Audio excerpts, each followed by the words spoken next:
think today the relationship between India and the European Union is not only consequential for each one of us, but actually for the world as well.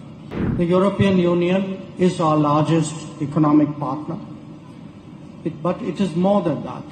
It is an entity with which we have really a very deep relationship spanning many domains. Today, the numbers tell their own story.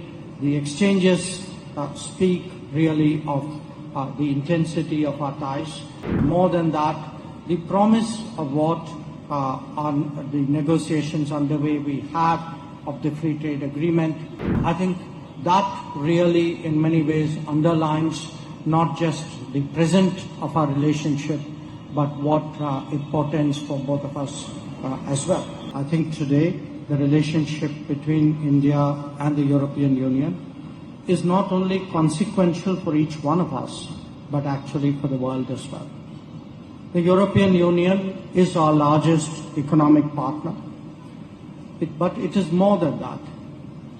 It is an entity with which we have really a very deep relationship spanning many domains, and it is expressed, Ambassador, not just in the relationship between New Delhi and Brussels, but in the aggregate of different bilateral relationships, in the regional and sub-regional formats in which we engage each other, and in a range of institutions that we are both members of and where we collaborate with each other.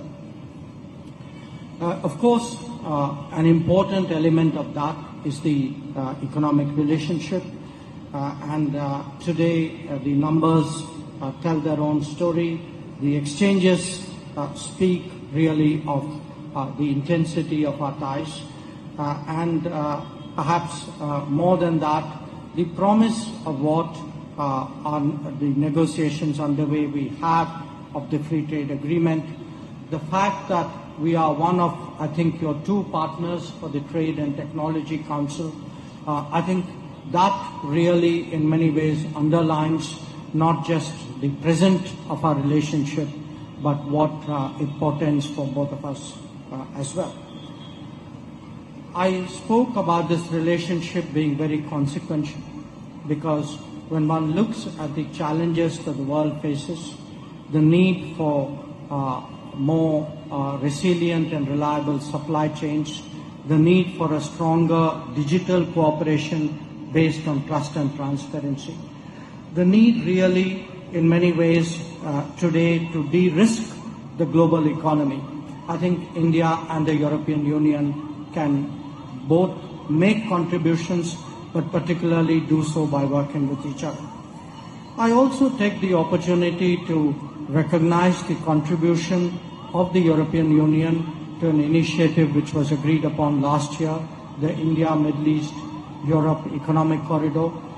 We certainly attach enormous importance to it and look forward to taking it forward.